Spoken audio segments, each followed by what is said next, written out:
Prepare a common size statement of profit and loss of Hari Darshan. तो पूरा format के साथ करते हैं। कॉमन साइज,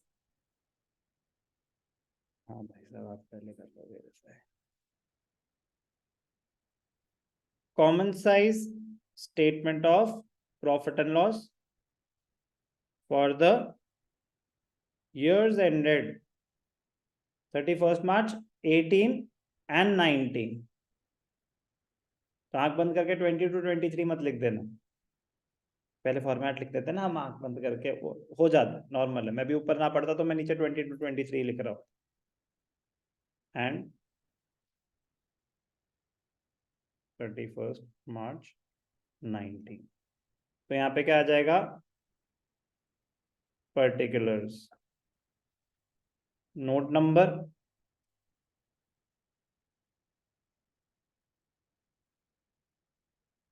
अब ध्यान से देखना, यहाँ पे लिखते हैं एब्सोल्यूट अमाउंट्स। प्रीवियस ईयर क्या है, 2017 18, 2018 19। फिर लिखेंगे परसेंटेज ऑफ RFO 2017 18, 2018 19। ये है रुपीस, ये है परसेंटेज। ओके, चलो RFO, RFO है, अदर इनकम भी है। तो ध्यान से, कभी कभी कुछ बच्चे फ्लो में क्वेश्चन कर रहे होते हैं तो वो देखते हैं अच्छा RFO फिर स्टॉक एंड ट्रेड मतलब कोई और इनकम नहीं है, हो जाती है गलती। नहीं तो पूरा रीड कर लो, अदर इनकम उन्होंने लास्ट में दे दिया अलग से, हो जाएगी ना, फिर पूरा प्रेजेंटेशन गलत हो जाएगी। RFO 10 lakh 20 lakh, revenue from operations कितना है, 10 20। चलो ये मैं लिखता ही नहीं हूँ दूसरे साल का, तो आपको ये पता चल जाएगा ना कि दूसरे साल जब एक साल की कैलकुलेशन हो रही है तो दूसरे साल का कोई लेना देना ही नहीं, नहीं लिख रहा मैं। बस ये दिखाने के लिए कि कॉमन साइज में दोनों एक साथ यूज नहीं हो रहे। 2 साल के दे रखे हैं, 2 साल के हम प्रेजेंट करेंगे, बट कॉमन साइज में क्वेश्चन ऐसा भी आ सकता है कि आपको डेटा ही 1 साल का दे रखा हो। तो इसीलिए समझा रहा हूँ कि इसीलिए कि 2 साल का उसका कोई लेना देना नहीं है आपस में, एनालिसिस के लिए यूज होगा। पिछले साल उसकी इतनी परसेंट थी, इस साल इतनी परसेंट हो गई तो उसका बढ़ गया significance. Other income, other income is 50,000।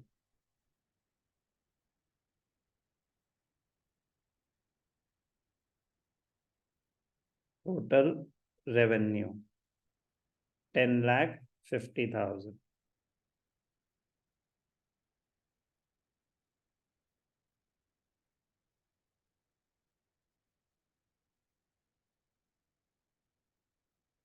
Expenses, purchase of stock and trade, change in inventory,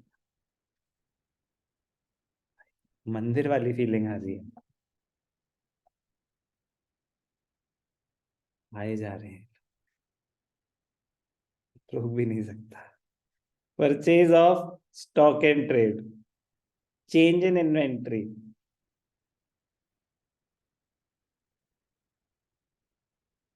change in inventory, other expenses. कुछ बच्चे पूजा शुरू होने से पहले आ जाते हैं, कुछ पूजा शुरू होते ही आते हैं, कुछ चल रही होती है पूजा, बीच बीच में घुसते रहते हैं, चुपचाप पीछे जाके बैठ जाते हैं।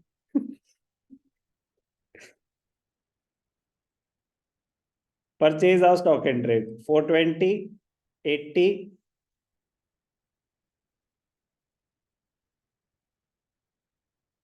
तो परचेज दिखा दिया, चेंज इन इन्वेंट्री दिखा दिया, अदर एक्सपेंसेस कितना, 30,000। क्या कर रही है, 50 है क्या, 30,000। और कोई एक्सपेंस नहीं है, टैक्स रेट है 50%। ओके, अब ध्यान से देखना, टोटल एक्सपेंसेस कितने हो जाएंगे,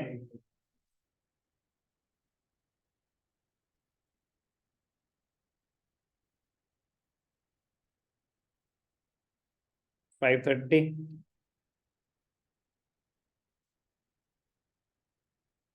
profit before tax 520 less tax 50% है, 50% है, वो 5 तो कर दूंगा बट है तो 50%। ये गिव प्लीज ध्यान रखेंगे, ऑब्वियसली अमाउंट उन्होंने नहीं दे रखा, 50% है रेट।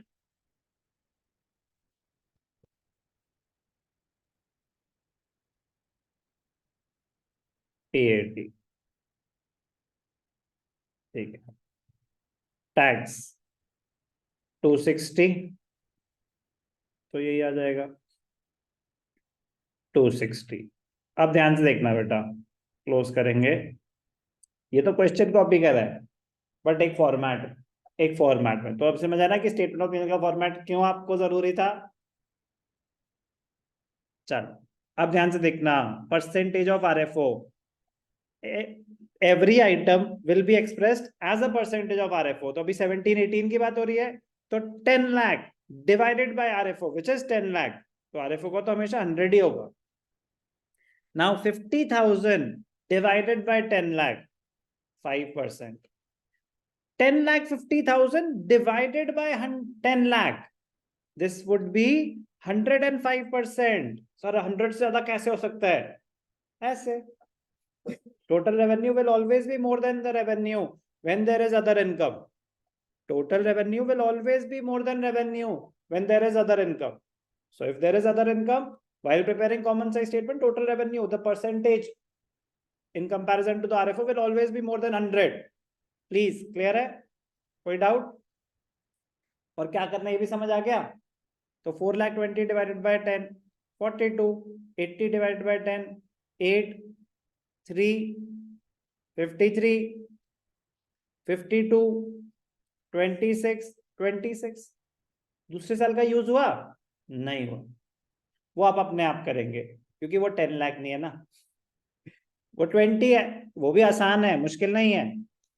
एक मैं करके दिखा देता हूँ बस आपके मन के लिए। 20 लाख, अदर इनकम कितनी है? 60,000, तो 20/60, ये तो 100 ही रहेगा। अब 20 लाख हो गया डिनोमिनेटर, नाउ 60 डिवाइडेड बाय 20, तो हाफ हो जाएगा। अगर 60/10 होता है ना 6%, उसका हाफ कर दो 3%, 20/60 103, 103%।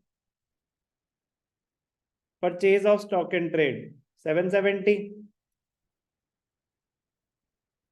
तो 770 10 का क्या होता है? 77%, उसका हाफ कर दो 38.5, 38.5%। प्लीज यार परसेंटेज निकाल लोगे अपने आप। बेस क्या लेनी है? RFO, उस साल का RFO। तो जब आप 18-19 का निकाल रहे हैं तो ये कैसे निकला? 7,70,000 डिवाइडेड बाय 20 लाख इंटू 100। ये कैसे निकला?